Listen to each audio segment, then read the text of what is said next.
Court for about 14 years when I was in the State Senate. I stepped down, I think, maybe a year and a half into my term as a Harris County Commissioner. I had the privilege of chatting with Barry Scheck earlier this morning, one of the co-founders, and Peter Newfield a short while ago. I know that one reason why independent investigations exist and why we must leverage them to pursue the facts anytime there's a tragic incident. That's exactly what our district attorney is doing and why I support him. And I hope that we'll have the support of the Commissioner's Court, hopefully the majority. How we respond in this moment matters to the Salgado Araujo family and for every family that deserves to know that their government exercises its greatest power, the power to take life. It also has responsibility to answer for its actions. History will judge how this moment was handled. And Harris County should be able to say we did everything within our power to preserve the evidence and uncover the facts, the truth. At this time, I want to turn it over to our district attorney for Harris County, Teare. Thank you, Commissioner. And to everyone here, thank you for continuing to support an independent review of this case. The DA's office is conducting a parallel independent investigation of this case, just like we do in every single officer-involved shooting where someone in this community loses their life. This is no different than anything else we do day in and day out. We have an incredibly robust civil rights division who goes out to these scenes, who works collaboratively with the investigating agency and finds the truth. Because any time that a member of our community loses their life at the hands of law enforcement, we in law enforcement run the risk of losing the credibility that we've worked so hard to build up with the communities that we are in. In this case, it's different. The federal government has not invited us in. The federal government is not collaborating to this point with us in this investigation, which is why I am so grateful to Commissioner Ellis and to our Commissioner's Court for working with us to help fund what we need to do. As I said, we have a very robust civil rights division, but it's because we're the third largest county in the United States. We have cases that come all the time. We are staffed to do that with the anticipation that law enforcement will collaborate and work with us. In this case, we're having to do it by ourselves. We're going to need additional resources in order to do that. I want to continue to remind the public that we have our own independent, secure portal for any tips, for any footage, for anyone who was out there that day. Whether or not you think what you have is relevant, send it.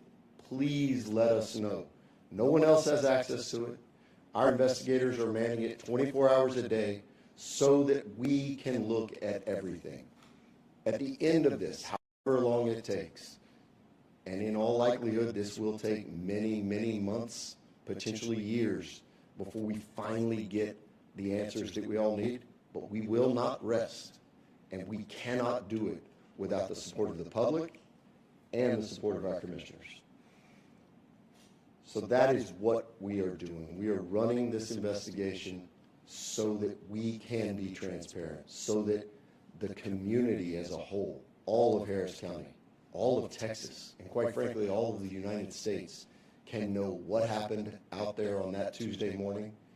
And if someone needs to be held accountable, they will be. And with that, I'll give it back to the Commissioner. Thank you. So this happened, Commissioner Adrian Garcia's precinct. He is in Los Angeles for the NALEO Conference, National Association of Latino Elected Officials. One of my other colleagues, Commissioner Briones, is there as well. So I have Paulo Pena from my office who's going to speak, give a statement in English. Unless you want me to do the Spanish? She'll speak in Spanish as well. Thank you. Come on. Good afternoon. Thank you, elected officials and members of the media, for being here today. My name is Paola Piña Valeria with Commissioner Leslie Briones' office, and I will be sharing the following statement on her behalf. Our United States Constitution guarantees due process and equal protection to all. After a series of inconsistent statements and a lack of transparency from the federal government, we are taking action locally. The Harris County District Attorney's Office is best equipped to lead an independent investigation to the death of Lorenzo Salgado Araujo, and I am proud to support dedicated funding for this investigation.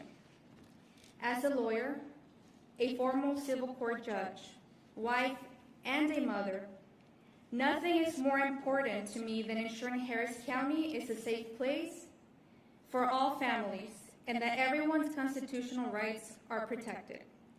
Over the past week, I've heard from many county residents on this issue. Their message and my message is clear. We demand full transparency and accountability. The Salgado family deserves the truth, and we will seek it. Now I'll give my remarks in Spanish. Buenas tardes a todos y a todas. Gracias a nuestros funcionarios públicos aquí presentes y a representantes de los medios. Soy Paola Piña Valeria de la oficina de la comisionada Leslie Briones y comparto el siguiente mensaje en su nombre. Nuestra Constitución de los Estados Unidos garantiza el debido proceso y la igualdad de protección para todos. Tras una serie de declaraciones contradictorias y la falta de transparencia por parte del gobierno federal, estamos tomando medidas a nivel local. La Fiscalía del Condado Harris es la más capacitada para dirigir una investigación independiente sobre la muerte de Lorenzo Salgado Araujo, y me enorgullece apoyar la asignación de fondos específicos para esta investigación. Como abogada, ex jueza, esposa y madre, nada es más importante para mí que garantizar que el condado Harris sea un lugar seguro para todas las familias y proteger nuestros derechos constitucionales. Durante la última semana he recibido comentarios de la comunidad sobre este asunto. Su mensaje es claro. Exigimos total transparencia y rendición de cuentas. La familia Salgado se merece la verdad y la buscaremos. Gracias. Okay, we'll take some questions. Would you just say who you are and use that outside voice? Yes.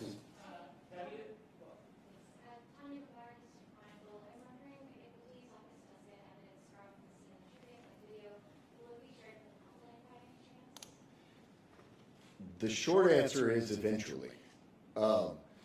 Yes, but the way that we maintain the integrity of this case, because we are treating this like we treat every other case, until we make a charging decision, we are going to hold all the evidence so that we can evaluate it and eventually present it to a grand jury without risk of tainting the grand jury in any other way. But at the culmination of this investigation, regardless of whether it results in charges or in a no bill, we will let the public see why we got to that determination. So yes, anything that is ultimately recovered, we will do our best to make it public as soon as possible. But my primary goal right now is to maintain the integrity of this investigation and the integrity of any case that we subsequently file. Would you be able to speak to the volume of evidence, maybe the role of the types of evidence that you were needing to recover?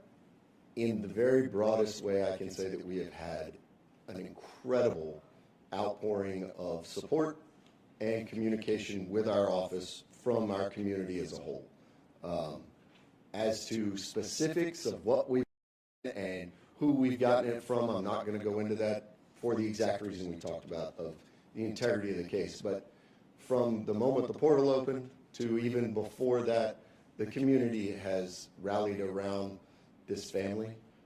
They've rallied around all of us Houstonians and in Harris County because I truly believe they want to know what happened. Can you quantify it a little bit? Is it hundreds? Is it thousands of tips? Is it? We have gotten well over 100 communications. Has anybody from your office been able to speak to the other two persons that are detained? So I'm not going to get into who we've talked to, who we haven't talked to. We continue to try to get access to every shred of evidence that we can, and that absolutely includes any eyewitness statements. So I'm not going to go into specifics, but rest assured we are going down every avenue available to us in order to get every shred of evidence, including eyewitness statements. Teare, have you had any contact whatsoever with ICE or DHS on this?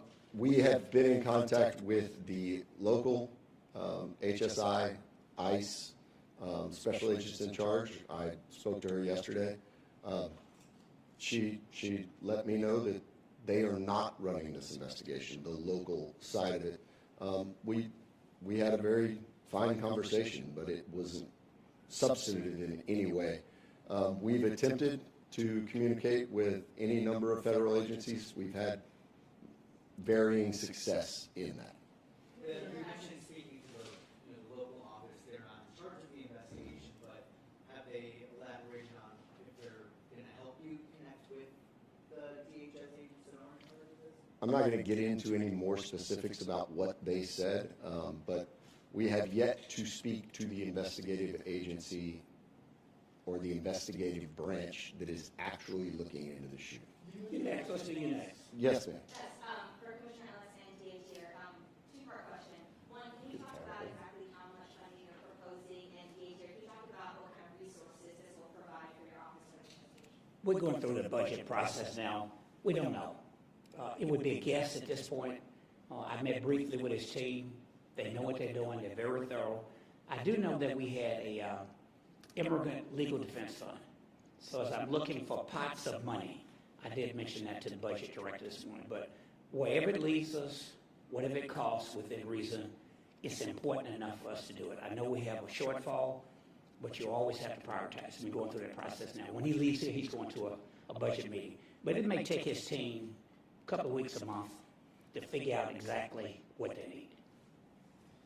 And as to what would be in that ask for us, as Commissioner Ellis said, we don't quite frankly know, and the last thing that I ever want to do as someone that cares about the fiscal health of this entire county is go ask for something that I quite frankly couldn't use. I want to be very detailed when we ask, but in the general sense, it would be for additional prosecutors and investigators and things like that. I have a question. There's obviously still fear. There's a lot of people that are also upset because we haven't really heard of as an update into the investigation, but we also haven't heard about the agents as far as who they are, where they are, if they're still operating, and a lot of people are also worried because of what just happened just hours ago in Maine, and perhaps those agents also didn't have body camera footage. So what are you guys doing moving forward to make sure that these ICE agents here in the city and the county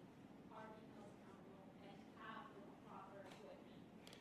So what we are doing here is exactly what you see right now. We are conducting an investigation and going down every avenue we can simply to identify the agents involved in this shooting. We're almost a week in and no one on the state level knows who they were or where they are right now. That's unacceptable, and it's something that doesn't happen, right? I've been in this office for almost 20 years. I can tell you that with every state or local officer involved in a shooting, the DA's office knows that officer's identity within 12 hours at the outset. In this case, we're 6 days and we don't know. So that's something as to whether or not they are properly equipped, that you've got to direct that question to the Department of Homeland Security and to our congressional representatives. But tragically, we are an entity that in this case has to be reactionary.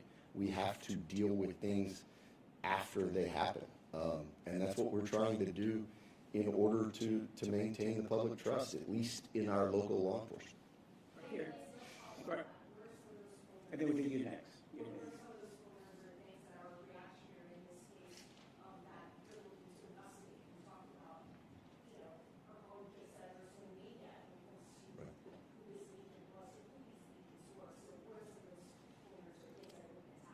So we are, again, every avenue of investigation, from surveillance to eyewitnesses to asking the public for help, and not just at the scene of this shooting. We've got to go backwards. We've got to find locations and places that these agents were before. We're doing everything we can to identify these agents through the ways that we investigate crimes every single day in Harris County. In most cases not involving law enforcement, we have a suspect who we don't know the name of. We're very good at identifying individuals that don't want to be identified. I think it is an amazing statement in 2026 that we're standing here and we're alluding to federal law enforcement agents who don't want to be identified. But that's where we are. We know how to go about doing it.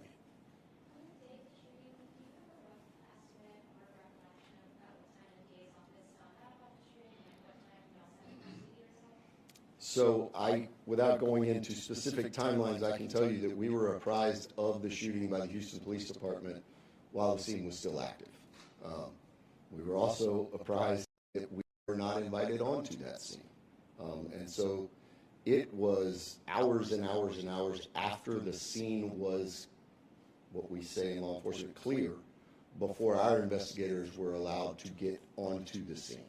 The second that happened, we began our data collection, our evidence collection that is continuing today. We have investigators and prosecutors out in that vicinity right now while I'm up here talking to you in order to continue to investigate. I'm wondering if you could kind of go into a little detail about sort of the state of HPD right now, since they're sort of coming to the front line and having to deal with all this stuff, despite all the ICE agents already pretty much probably left the area. So how do you kind of maintain that balance? So I think that question is probably better asked of Chief Diaz and the command staff over there. I can tell you that my office and myself speak almost daily with HPD. We have a very, very close working relationship with them. They are doing everything they can to ensure the safety of the community from every potential avenue. So, yeah, how they're going to deal with what is obviously a ramping up, an uptick of ICE enforcement here, that's something they're going to have to answer.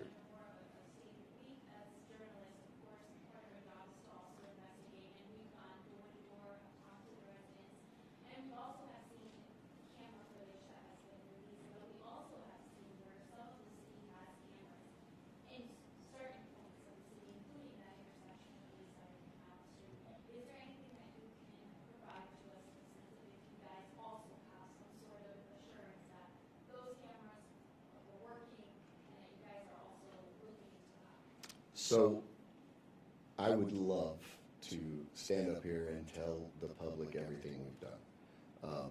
What I can assure you is, like I said earlier, we're the third largest county in the United States. I have over 100 sworn officers that are investigators inside my office. We have almost 400 prosecutors. We are one of the most proactive investigative DA's offices in the United States. We are conducting this investigation as thoroughly as any investigation that I've been a part of since I started as an intern here in 2005. All that being said, with almost 5 million residents. It's why Commissioner Ellis and the Commissioner's Court understand the need for supplemental funding on this, because I've got enough people to do our everyday things. In pretty short order, I'm going to need to move some of the investigators that we have tasked 24/7 right now to collecting evidence in this back to the things that we're asking them to do every day.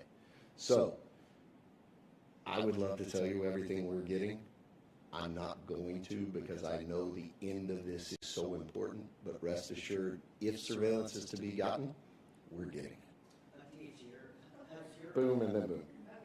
I was hoping that you could speak big picture. We talked to a lot of people in that community. There's still a lot of fear. You, I think, laid out the piece very well about the fact that the federal government is not helping you with the investigation. There's distrust of law enforcement overall because of how ICE is acting in Right. this community. Can you speak to how that impacts the relationship between law enforcement and the local community, and how it would impact your job in trying to prosecute and trying to get witness statements and trying to get people to come forward when that trust has, I don't know what word to describe it, but it is possibly broken because of how ICE is acting in this community? Yeah, I think that is probably one of the things that we've lost in these discussions. Whatever the stated reason for ICE's tactics over the last almost 2 years to reduce crime or whatever it is having the 180-degree opposite effect in Harris County. It is making it more difficult for my office to prosecute violent offenders and hold them accountable, whether or not their targets and their victims were documented or not. We have sexual assaults of children that I can't prosecute because the outcry witness is too scared to participate. We have aggravated robbery victims who will not come forward and call the police because of their status, allowing people out there to prey on victims without any repercussions. We are not able to hold violent criminals accountable as well because of the tactics of ICE. Full stop.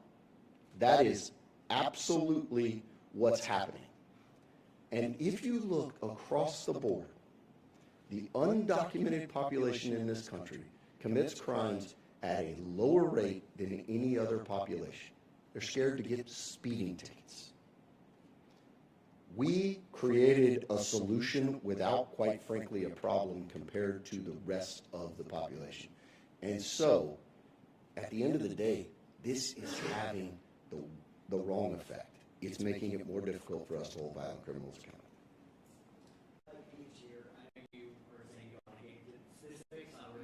We're going to keep talking about specifics. I get it. Has your office gotten access to Mr. Salgado's van? And if not, is there a point where you would take legal action to get access? So we are still trying to get access to a number of key pieces of evidence. What those pieces are, I'm not going to go into. We are going to continue to request. We are going to continue to ask. At some point, it becomes a place where we stop asking and we start asking district court judges and state court and federal court to grant us access. So where that line is something for people smarter than me inside my office to tell me, but rest assured, as I said earlier, there is no avenue that we're not going to go down in order to get a full and complete picture of what happened. Okay. So this might take months or years to figure out. Is there a particular distinction point on what separates months and years? Is it just a video footage, like participation? There are a number of different things that will really contribute to the length of time of this investigation. Certainly, it's the collaboration and cooperation of the federal government. That's going to either shrink or lengthen the time that we are going to be investigating before we make a decision and present this to a grand jury. But there's also a number of other things as well that having been a part of this for a long time, I can tell you, we can't anticipate right now how evidence is going to play out. I mean, we can't go, you can't work backwards from this. We've got to continue to follow the evidence and go where it takes us. And however long it takes, I have the utmost confidence in Commissioner Ellis and the rest of our court to continue to support us, because every one of us understands how incredibly important it is to get to the bottom and get answers for the community. So I want to thank Commissioner Briones' Yes. office for being here and her support. And I want to say this about our DA. A lot of district attorneys, if something like this happened in our community, would talk about what they could not do. This district attorney has told you today he's going to do what he can do. So if you have other questions, his team is very transparent. They're real good. Now, you send them to them, they'll answer them. I know he's getting a lot of media requests, and he has a budget here to go to. And my team and I are very transparent as well. So thank you all for coming. All right? Thank you. Well, that's that, Mike. Oh, God.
Yeah.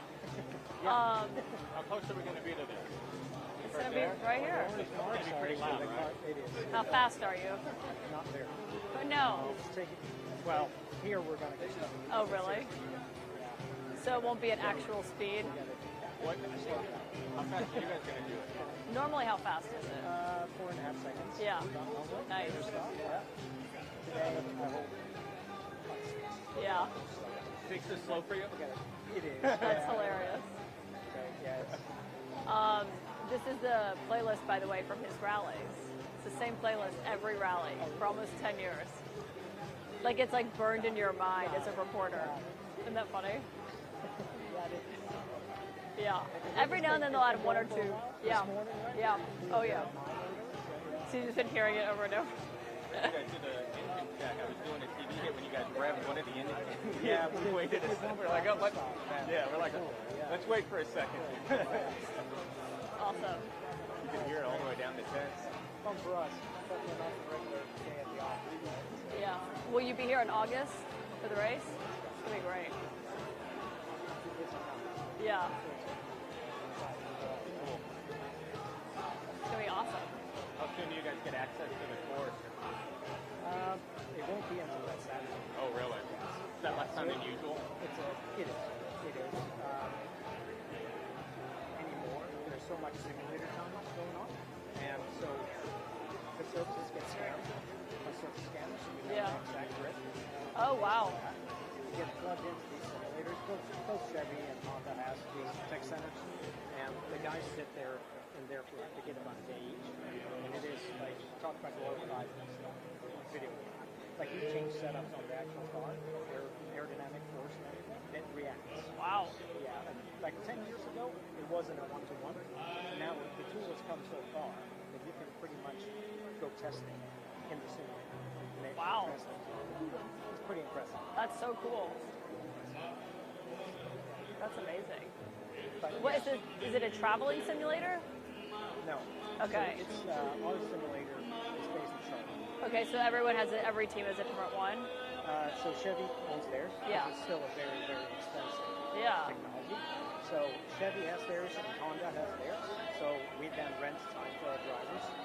Chevy gives time to the Chevy drivers to go to the simulators. So it's an investment together. Yeah. But if you go over to Europe, pretty much all the Informal races that go. Yeah. Which is essential manufacturing. Yeah. For our simulators.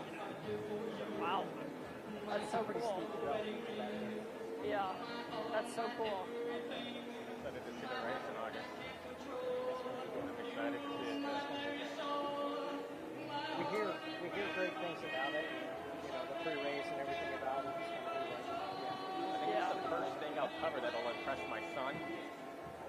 Nothing else I do really impresses him, but I think getting to cover that will be the. Make sure you get him into the event that won't take him through. Yeah. You know? No, seriously, I mean, you know, for us, it's awesome.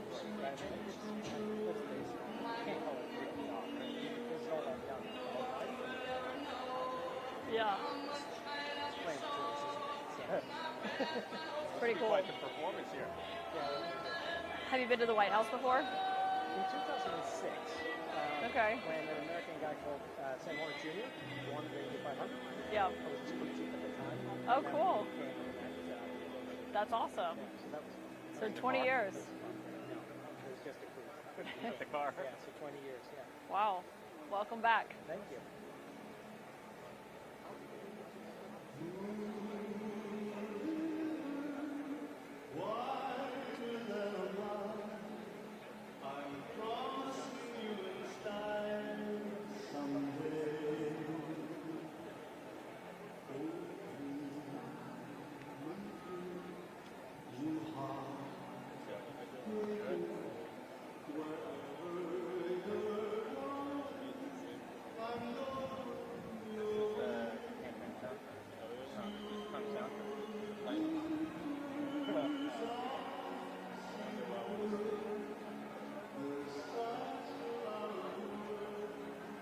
Jay's responding all to the pool emails on accident.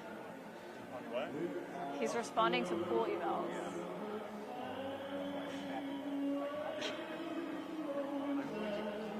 Jay, can you hear me? Because you're responding to all the pool emails.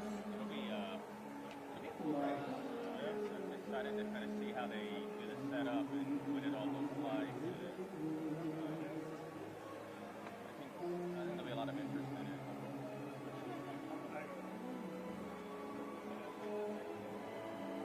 My son got into motors, like watching them, so I didn't know much about it, and then I started watching with him, and now we're like up on like the weekends watching Formula One and stuff in the morning. It's like fascinating how much engineering and cost goes into it. Like so much money to car keep them maintained. You get to go to 500,000 being with the star. Thanks. Like every week. Oh my God. Judge Janine was on my train this morning, and she got in first class, and their whole security detail made this guy get out of his car. Wheel of one of these. Hey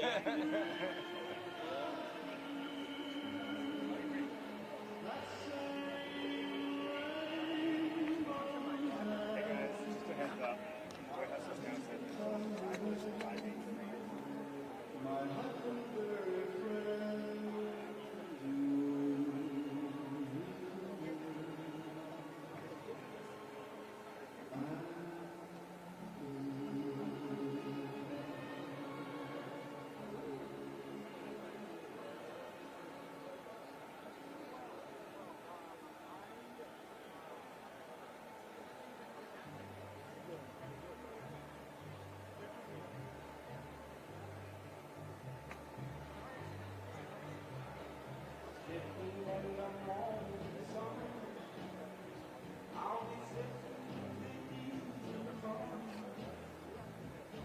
Watching ships